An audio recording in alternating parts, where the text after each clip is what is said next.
Existem cidades pequenas que parecem esconder mais segredos do que gente. Lugares onde as ruas parecem sempre vazias demais, onde o silêncio é pesado e onde o vento carrega mais do que apenas folhas secas. A cidade de Vale do Cedro era exatamente assim. Pequena, isolada, cercada por uma floresta densa e antiga, cheia de árvores tão velhas que pareciam ter testemunhado coisas que o tempo fez questão de esquecer. Por muitos anos, Vale do Cedro foi apenas mais um ponto apagado no mapa. Uma daquelas cidades que você atravessa sem perceber. Mas quem vive ali sabe que nem tudo é tão simples quanto parece. E há quem diga que nem tudo o que está enterrado permanece enterrado para sempre. A cidade inteira parecia presa no tempo. As casas eram simples, feitas de madeira antiga, muitas com tábuas podres, janelas quebradas e portas que rangiam com o vento. As ruas de paralelepípedo estavam cheias de rachaduras, como cicatrizes que o tempo nunca conseguiu fechar. E em toda esquina havia postes enferrujados que piscavam, lançando uma luz amarelada e trêmula, como se estivessem cansados de iluminar aquele lugar. Mas havia um ponto em especial que fazia qualquer morador apertar o passo ao passar por perto. Ou, simplesmente, atravessar a rua para evitar a antiga Rua dos Pinheiros. Uma ruela estreita, cercada por árvores altas, que pareciam curvar-se sobre ela, como se tentassem esconder o que ali se passava. Durante o dia, já era desconfortável passar por ali. Mas à noite era simplesmente impensável, porque naquela rua foi onde tudo começou. No centro da cidade, bem perto da pracinha principal, havia uma velha biblioteca. Poucos frequentavam aquele lugar. Não porque não gostassem de ler, mas porque aquela construção parecia sempre errada. Paredes úmidas, cheiro forte de mofo e uma escada que levava até o porão. Um porão que oficialmente estava sempre fechado para reformas.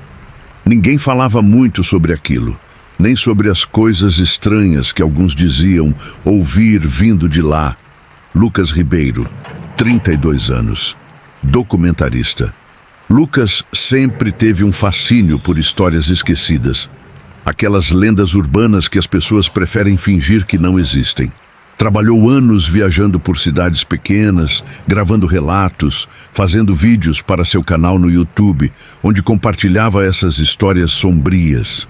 Mas Lucas não era como os outros caçadores de lendas.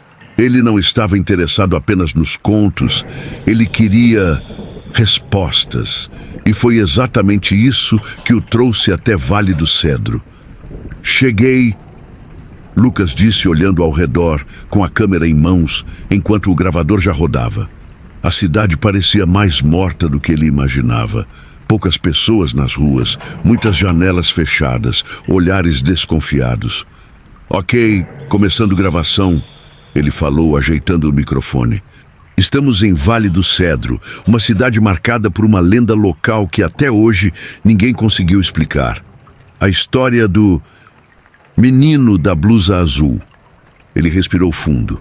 Lucas já tinha ouvido muitas histórias, algumas bem assustadoras. Mas algo naquela era diferente. Ele descobriu sobre o caso após receber um e-mail anônimo. Se você quer realmente encontrar uma história que vai mudar tudo, venha até Vale do Cedro. Pergunte sobre a Rua dos Pinheiros. Mas esteja preparado, porque se começar, não tem mais volta. Sem assinatura, sem remetente, apenas aquilo. E como não podia deixar passar, ele foi. Lucas entrou no único bar ainda aberto na cidade. Boa noite, disse se aproximando do balcão. O homem atrás do balcão, já idoso, olhou para ele sem sorrir. Você não é daqui. Não, eu estou fazendo um documentário sobre lendas urbanas. Queria saber se o senhor conhece a história do menino da blusa azul. O velho empalideceu na hora. Por alguns segundos, silêncio absoluto no bar. Até os poucos clientes pararam de conversar e olharam na direção de Lucas. Eu não falo sobre isso, respondeu o homem baixo. Mas por quê? É só uma lenda, não é? Insistiu Lucas, puxando o gravador mais para perto. O velho então olhou direto nos olhos dele. E pela primeira vez, Lucas sentiu que aquilo não era só uma história. Se fosse, você acha que essa cidade seria assim? Cheia de portas fechadas? Cheia de gente que não olha para você na rua? Cheia de famílias que perderam filhos, irmãos, gente que sumiu sem deixar rastro? O velho se inclinou para frente e sussurrou.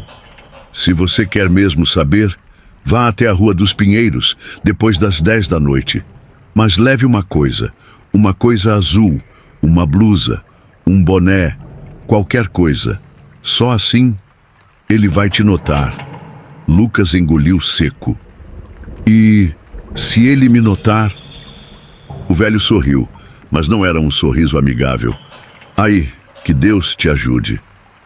De volta ao carro, Lucas revia as gravações, anotava detalhes, quando percebeu algo estranho. No vidro da janela, embaçado pela chuva, havia um desenho. 3 riscos, 2 em cima, 1 embaixo. Simples, mas não havia dúvida. Era um sorriso feito com dedo, como se alguém ou alguma coisa tivesse passado ali, do lado de dentro. E assim começa a verdadeira busca de Lucas. Por respostas, por verdades, por algo que talvez ele nunca devesse ter procurado. O relógio marcava exatamente 22 horas e 3 minutos quando Lucas estacionou seu carro no início da Rua dos Pinheiros. O caminho parecia ainda mais estreito à noite. As árvores tortas de galhos longos se curvavam sobre a rua, formando um arco natural que mais parecia a entrada de um túnel. Um túnel que não prometia retorno. Ele respirou fundo, ajustou a câmera no ombro e verificou se o microfone estava funcionando. Ok, falou para si mesmo. Documentação da Rua dos Pinheiros. 10 da noite, condições absolutamente péssimas. Lucas deu os primeiros passos. A cada metro que avançava, a sensação de estar sendo observado crescia. Era como se dezenas, talvez centenas de olhos estivessem escondidos naquelas sombras, apenas esperando. Ele tentou se distrair comentando na gravação. Não é incomum que cidades pequenas criem lendas locais para explicar tragédias, crianças desaparecidas, acidentes, até crimes não resolvidos. Muitas vezes essas histórias acabam se tornando folclore, um estalo, vindo do meio da floresta. Lucas congelou, virou lentamente a câmera na direção do som. Nada. Só um bicho deve ser, tentou se convencer. Mas quando voltou a andar, outro som. Agora, mais perto. Passos, claramente passos, mas pequenos. Passos curtos, como os de uma criança. Lucas parou, girou 360 graus, iluminando tudo ao redor. Nada, mas, ao olhar para o chão, percebeu algo. Pegadas pequenas, molhadas, recentes. Elas começavam na borda da floresta e seguiam exatamente até onde ele estava. E terminavam exatamente onde ele estava. Mas não havia ninguém ali. Lucas deu 2 passos para trás. Foi então que você trouxe. Ele virou-se tão rápido que quase deixou a câmera cair. Quem tá aí? Gritou, mas sua voz saiu fraca, trêmula. Silêncio. Por alguns segundos, apenas o som do vento e da própria respiração ofegante. Mas então, uma bola azul e velha, desbotada, rolou lentamente da floresta, parando bem na frente dele. Lucas ficou imóvel. A bola estava suja, com uma marca no formato de uma mão. Uma mão pequena. Isso não pode ser real. Sussurrou, dando passos lentos para trás. Ele acendeu a lanterna e apontou para dentro da mata. Por uma fração de segundo, viu 2 mãos. pequenas, segurando o tronco de uma árvore, apenas as mãos, nenhuma cabeça, nenhum corpo. Ele avançou, gravando tudo, tentando capturar aquilo, mas não havia mais nada, a não ser um som baixo vindo de trás dele. Atrás, ele se virou. Ali, no meio da rua, estava o menino. Blusa azul, cabeça baixa, os pés descalços, molhados, sujos de barro. A luz da lanterna tremia, mas revelou algo que fez Lucas se arrepiar até os ossos. Os pés do menino não tocavam o chão. Ele estava flutuando, a poucos centímetros, pairando no ar, imóvel. Lucas começou a dar passos lentos para trás, sem tirar a câmera de cima dele. O que você quer?" perguntou com a voz falha. O menino então levantou a cabeça lentamente, e Lucas viu. Seus olhos não eram olhos, eram completamente negros, vivos, mas vazios. E então ele sorriu. E com uma voz que parecia ser de muitas crianças falando ao mesmo tempo, ele disse: "Brinca comigo." No dia seguinte, Lucas acorda no carro, suando, ofegante, com a câmera jogada no banco do passageiro. O relógio marcava 6h47 da manhã. Ele não se lembrava de ter voltado, não se lembrava de ter entrado no carro. Tudo estava em branco, mas, ao pegar a câmera, percebeu que havia uma gravação. Ele tremia enquanto dava play. As imagens eram tremidas, desfocadas, mas estavam lá. O menino, flutuando, o sorriso, a voz, e no canto inferior da tela, algo escrito, como se fosse rabiscado com o próprio dedo sobre a lente. 3 palavras. "Eu vejo você." Era uma senhora, com uma expressão preocupada. "Moço, você tá bem? Você não devia estar aqui de noite. Eles não gostam", disse, olhando nervosa para as árvores atrás. Lucas então percebeu. Não era só o menino, havia outros. Naquele momento, Lucas percebeu que essa história era muito maior do que ele imaginava. Não era só uma lenda, não era só um menino, era uma maldição, uma ferida aberta no tempo. E ele tinha acabado de ser marcado. Lucas não conseguia dormir desde aquela noite. Os sussurros, os risos e aquela frase: "Eu vejo você." Tudo isso ecoava na sua cabeça sem parar. Ele revisou os arquivos da câmera centenas de vezes. O que viu não era possível. Não era humano. Não fazia sentido. Mas havia uma coisa que ele não percebeu imediatamente. Um som de fundo, quase imperceptível. Era uma voz repetindo algo. Ele aumentou o volume ao máximo, limpou o ruído, afastou todas as interferências. E então, ouviu: "Venha, venha." Mas não era só isso. Nos frames finais, escondido entre as árvores, mais olhos. Olhos pequenos, olhos de crianças. Lucas congelou. Sabia que não poderia ignorar. O problema é, agora, ele não tinha mais escolha. O que quer que estivesse naquela rua, agora estava com ele. O apartamento de Lucas estava tomado por uma escuridão opressora. Nenhuma lâmpada acendia. O celular não funcionava, sem sinal, sem bateria. A TV, ligada sozinha, transmitia apenas estática. E no meio do chiado, uma voz: "Por que você trouxe ele?" Lucas congelou, olhou ao redor. Não havia ninguém. Mas quando olhou novamente para a TV, percebeu, no meio da estática, o reflexo da sala. E atrás dele, uma sombra, pequena, baixa, exatamente do tamanho de uma criança. Ele se virou bruscamente. Nada.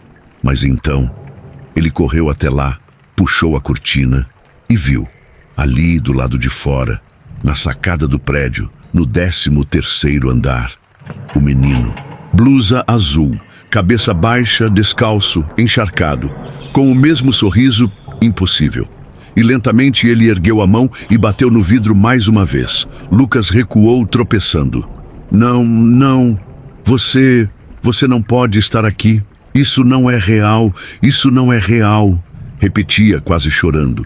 O menino então levantou o rosto. Seus olhos não eram mais apenas negros. Agora vazava um líquido escuro, espesso, que escorria pelo rosto, pelo queixo, pingando no chão, mesmo do lado de fora da sacada.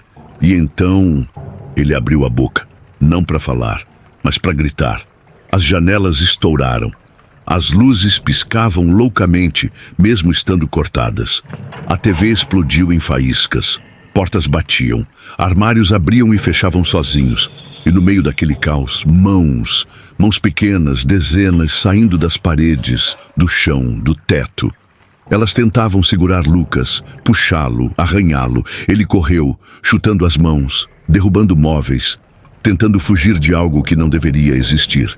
Mas não importa para onde olhava, o menino estava lá, na porta, no corredor, no espelho, na sombra atrás do sofá, em todo lugar, e sempre com aquele sorriso, e sempre com aquela blusa azul. Quando a imagem volta, estamos no corredor do prédio, câmera tremendo. Lucas corre desesperado, desce as escadas, pois o elevador, portas abertas e vazio. Ele chega até a portaria, bate na porta, grita, mas não há ninguém. A portaria está aberta, abandonada. E no monitor de segurança, todas as câmeras mostram a mesma imagem. O menino, de pé, parado, na frente de cada lente, em todos os andares, em todos os corredores, nos fundos, na entrada, no telhado, no estacionamento, em todos os lugares. Lucas foge pela porta dos fundos, corre pela rua sem olhar para trás, mas as luzes dos postes vão se apagando, uma a uma, enquanto ele passa, até que, silêncio, ele percebe que não está mais na cidade. O asfalto acabou, o som dos carros sumiu, o cheiro de fumaça deu lugar ao cheiro de terra molhada, de folhas apodrecendo. Ele olha ao redor, está de volta, na Rua dos Pinheiros, a rua que ele jurou nunca mais pisar, a rua que ele tentou esquecer, mas não adiantou, porque ele trouxe aquilo com ele, porque agora ele fazia parte. E no meio da estrada, no exato ponto onde tudo começou, ali estava o menino, blusa azul, de costas, sem se mover. Lucas se aproxima com passos trêmulos, a câmera tremendo nas mãos. O que você quer de mim? Pergunta chorando. O menino então começa a virar, lentamente, até que fica de frente. E com uma voz que não parecia humana, ele responde: agora, você nunca mais vai embora. O chão começa a tremer. A floresta parece se fechar ao redor. Rostos começam a surgir nos troncos das árvores. Rostos de crianças, dezenas, centenas, todos olhando, todos sorrindo, com o mesmo olhar negro, com o mesmo sorriso impossível, e todos vestindo uma blusa azul. Tudo parecia estar se fechando ao redor de Lucas. A floresta, viva, respirando, se movendo. As árvores pareciam se curvar. As sombras se alongavam, se retorciam, assumindo formas humanas, formas de crianças, todas com blusas azuis. E ele, cercado. Não, isso não está acontecendo. Isso não é real, dizia com a voz quebrada, olhando desesperado para todos os lados. Mas não importava o quanto ele corresse, o quanto gritasse, o quanto pedisse por ajuda. A Rua dos Pinheiros não deixava ninguém sair. Ele correu até suas pernas não responderem mais, até sua respiração se transformar em gemidos. Mas cada curva que fazia, cada trilha, cada atalho, levava ao mesmo lugar, sempre de volta à árvore. A mesma árvore que aparecia em todas as filmagens antigas, a árvore onde décadas atrás encontraram o corpo daquele menino. O corpo do menino da blusa azul. Quando a imagem volta, Lucas está no chão, ajoelhado. A câmera caída de lado, filmando só parte de seu rosto e o chão. Ele está sorrindo, mas não um sorriso normal, um sorriso vazio, forçado, queixo tremendo, olhos arregalados, cheios de lágrimas, sorriso que não combina com a expressão de terror absoluto no restante do rosto. Uma sombra surge atrás dele, a sombra de uma criança, devagar. A mão da criança toca seu ombro. Lucas treme todo, tenta resistir, mas não consegue. A mão aperta seu ombro, e então a voz surge, uma voz distorcida em 1000 camadas, masculina, feminina, infantil, tudo junto. Você, agora, é parte de nós. Tela treme. A câmera gira sozinha, como se estivesse sendo levantada por uma força invisível, e foca na árvore, no tronco, marcas, arranhões, palavras, desenhos infantis, nomes, datas e fotos antigas, presas com pregos enferrujados, fotos de crianças, todas com uma blusa azul. E bem no meio, uma foto nova, de Lucas, ele sorrindo. Mas não havia como aquela foto estar ali. Ela não tinha sido tirada, e abaixo da foto uma inscrição entalhada no tronco. Bem-vindo. A câmera volta. Agora, filmando uma rua qualquer da cidade. A mesma rua onde Lucas morava. O vídeo mostra a portaria do prédio. Tudo parece normal, mas se olhar bem, se pausar no momento certo, lá está, no canto da tela, na sombra do portão, uma silhueta pequena, blusa azul, cabeça baixa, parado. O vídeo corta. Dizem que quem assiste esse vídeo abre uma porta. E uma vez que ela está aberta, você também começa a vê-lo. No reflexo do espelho, na sombra do corredor. No canto da sua visão, quando você acha que está sozinho. Porque a lenda do menino da blusa azul não é só uma história. Ela é um aviso. Se você já viu alguém parado no canto do seu quarto, com uma blusa azul, olhando para você sem rosto, então talvez já seja tarde demais. Eu vejo você. Você pode até achar que tudo isso foi só uma história, uma lenda, um conto inventado, mas e se eu te dissesse que não é bem assim?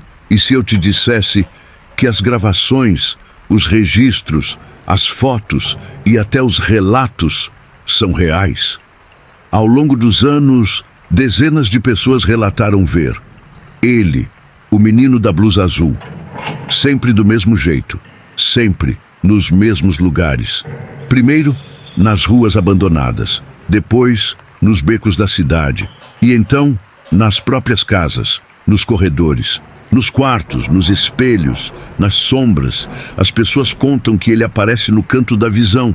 Você olha, não tem nada, mas no instante que você desvia o olhar, ele está lá, só esperando, observando, sorrindo. E sabe o que é mais perturbador? Muitas dessas pessoas sumiram, desapareceram, sem deixar rastros, nem explicações, nem despedidas. Será que, depois de ouvir isso, você ainda se sente seguro? Sério, você já reparou se tem alguém aí no canto do seu quarto, parado, te observando? Olha bem, de verdade, só confere, porque às vezes ele aparece primeiro, assim, parado, de cabeça baixa, com uma blusa azul, sem falar nada, apenas olhando. Se você gostou dessa história, ou se ela te deixou desconfortável, saiba que aqui no canal tem muito mais.